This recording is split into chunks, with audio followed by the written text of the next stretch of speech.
Hi, welcome everyone to this week's never-ending live tip. And this week we're going to be talking about when is the best time to basically make an offer to your ideal client. Okay. Now, the reason why this topic has actually came up, and I'm saying hi to everybody, so everybody say hi that's joining me.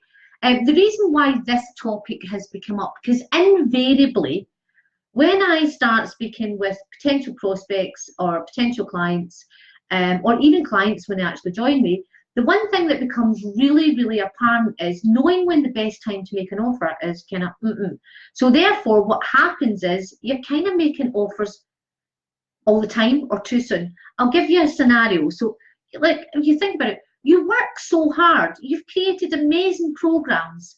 You're an amazing coach. You're ready to transform the world, have a huge impact, and work with the clients that truly, truly you can help. The problem is they're not saying yes enough, okay? But you're asking and they're maybe not saying it. So then what happens is if you don't get this bit right, you end up then being really wary of making offers. So in fact, you don't make any. So actually the backlash of not knowing when the best time to make an offer is either you make it too soon and feel really awkward, or you don't make it at all because you don't know if it's the right time. So let's look at how you actually resolve that situation, because if you do get this right and you know exactly when the best time is, you sign clients with ease. They're happy to say yes. They're eager to work with you. In fact, can't wait to work with you because it's the right time for them, okay? Because absolutely, timing is absolutely everything. Thank you, Maria. It's absolutely everything. So how do you know when the timing's right? Well, I'm going to give you a scenario as well. And I want you to sit and think, is this me? Not the actual scenario, but in some ways, obviously it's a moral of like for what you might be doing at the moment. So think about this. You've been invited out on a date. Yay, right? So you've invited someone out on a date, okay? Let's say you've invited someone out on a date, okay? Don't tell the hubby, the wife, the partner, okay? Shh, right? But you've invited someone out on a date, okay? And literally, you meet for coffee. And it's just sitting there, and they're sitting there, and you're all dressed up, ready to go, and you're kind of, like this.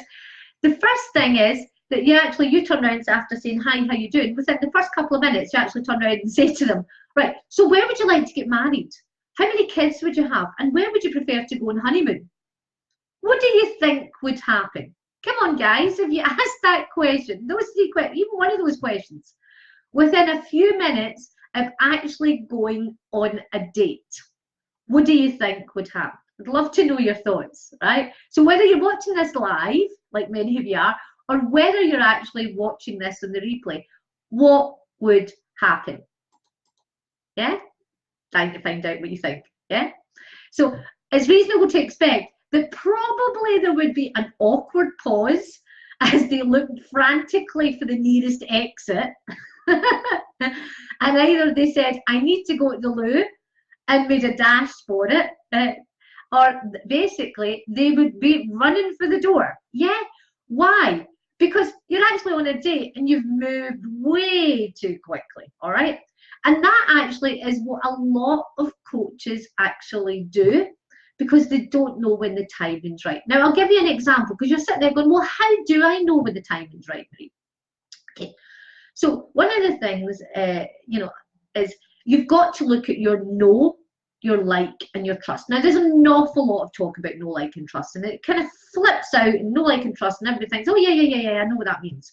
But I'm going to explain a little bit more in depth about why know, like, and trust is your barometer or temperature check and knowing when the best time to make an offer is. So people generally, and people can go through these three stages really quickly or really slowly, because it is based on how they take action, what they need in order to take action, and also the various catalysts or stages that they're actually at in their life or their business, depending on the problem that you resolve.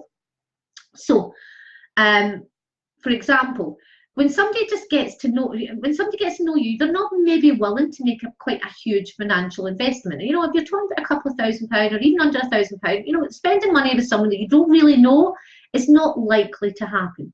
So they've got to actually get to know you. Then they've got to like you. Now, people underestimate the likability factor, okay? Now, the likability isn't, oh, I just would like to go out with them for the weekend, or they'd be a great person to have the night out. It's like, do they like what you represent? Do they like the style, your beliefs, how you come across? You know, do they like you? Because if they don't like you, they're probably not going to want to work with you, okay? Do they like, you know, your expertise? Do they like, you know, everything just basically about you, okay? Do they then trust you? Because it's only when they move on to the trust stage that they will commit emotionally, financially, and make that investment to get, you know, with you, to actually work with you. Now, when some people, as I say, people can move through these very, very quickly, but what drives them all is the stage that they're actually at. Now, I'm going to give you 3 figures, all right? 3 percentages. So you've got a pen and paper. I want you to actually write this down. And even if you've got to grab a post-it note, right? This is really, really, really, really, really super important, guys, okay? So let's look what these figures are. That date we climb out the toilet window. Share with Gemma. Oh, seen that in Coronation Street, actually. Right, so you've got your post-it note at the ready. You've got your pen and paper, whatever it is, right? I want you to get these 3 figures, and I want you to put them in front of you. Of all the people that are around you that are connected with you, whether it's on Facebook, LinkedIn, in your group, on your email list, at the moment that they join you, this is the 3 stages that they're actually at, right? 15%, and all of my clients will actually know this, so any of them, they'll actually go, oh, Marie, you're talking about it again, but they know it's true, right? 15% are ready to buy from you now. Their problem is big enough, it's having a big enough impact that they are ready to invest right now. So you need to figure out those 15% because they're ready to go through the know, like, and trust pretty quickly, okay? Because they really want the solution. 35% will buy a solution anytime up to the next 18 months. So they're people that you need to identify quickly. Oh, that's probably, yeah, that's Socks coming to join us. So it's not a ghost.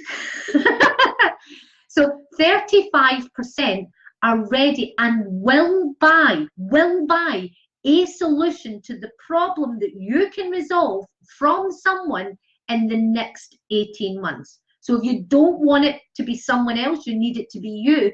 You need to actually work out how you're going to nurture those clients and identify who that 35% are. The other 50%, so we've done 15 ready to buy now, 35 will buy in the next 18 months, and the other 50% are probably never going to buy because their problem is never going to be big enough that it will make them want to invest financially.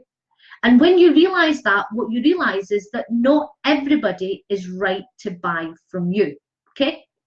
Also then, so the know, like, and trust is, first of all, you've got to, the best time to make an offer is when somebody's ready to buy. So you've got to be able to isolate or identify that 15%. You've got to then work with the 35%, and you've got to be able to obviously identify who the 50% are that will actually, you know, they will never buy from you, because you don't want to make awkward offers at the wrong time. So I can hear you asking me, well, how do I identify the 15%? Well, many of you that have joined this group recently, here's Socks, told you to come to join us, you get asked a certain question when you joined, and that immediately told me where you were in your buying cycle, where you were in terms of, you know, whether you're ready to buy now, in the future, at some point, you know, at some point, like whether it's going to be the next 18 months, whether it's going to be now, or whether it's going to be never. And any of those answers were absolutely okay with me. It made no difference to anyone getting into this group. It makes no difference to anyone joining my list. But the fact is, I then know, so that it means that there's no awkward conversations. And this is what I teach clients as well, because when you know that and you can identify the people who are at the 15 or 35%, your conversion rate goes up through the roof, because you're talking to people that have a huge enough problem that they are ready to buy, and not the 50% who maybe have the problem but it's not yet big enough, or you're not the right solution for them. Okay, so what I'd love to know from this live so far, my connection has dropped twice from when you started to talk about the percentage, right? Okay, well, watch the replay again, but it's 15% are ready to buy right now, 35% will buy a solution, and the next 35%, guess who wants bed? Oh no, just, all you see now is the tail go over and back. All right, and 50% are most likely never going to buy from you. Okay, and your job as a coach that is managing that list, your connections, your group or whatever, is to identify as quickly as possible who the 15% are that are ready to buy now, so that you don't lose opportunities. I'll tell you an absolute truth here. I just took on a client for the group, which I'm launching in another client for group that we're launching in September. Okay. Now, one of the things that I'm giving is a bonus one-to-one in August prior to the group even starting, because I genuinely believe, why wait that long, right? Now, before this even group starts, Robert, my client, has already got back the investment that he's made because of the one-to-one. Because the first thing that we did is looking at this thing here, who the 15, the 35%, and the 50%, and the lost opportunities. Now, he reached out, doing what I told him, and within 2 days, literally, he said, sent me an email this morning, it literally says, just signed a new client, okay? Because he didn't realize what he didn't know, okay? And this was a game changer for him. And literally, it was like easy to do. So what I'm saying to you is not losing sight. He knew, he was like, oh my goodness, that was one of my 35%. And he says, and I have done nothing with them. And I was like, well, do something now, because what he's telling you is he's ready to buy.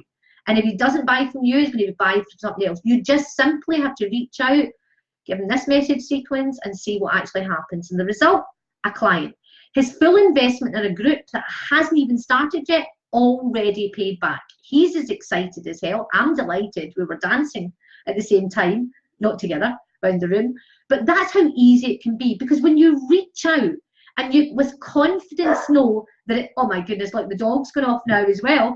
And you reach out with confidence, because that was Lara agreeing with me. She's going, just so right, Marie, woof, right?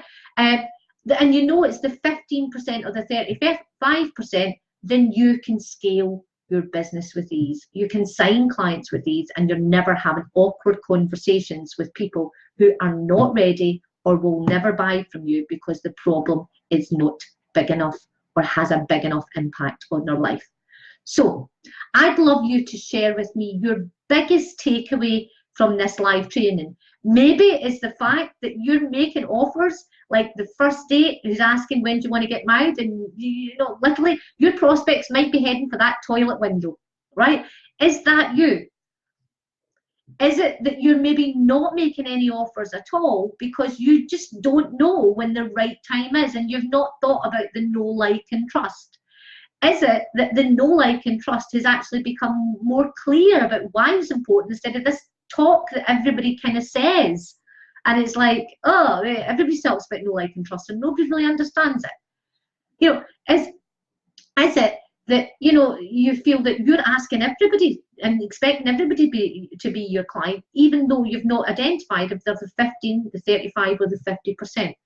What has been your biggest takeaway from this week's live training? Post in the comments, and we'll have some fun with the answers, but most importantly, they will make a difference to how you can get clients with ease in the future.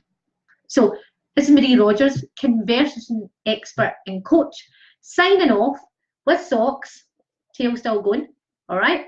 Until next week, guys, when I sign back in again, I have more tips. Looking forward to your comments and your biggest ahas. Take care.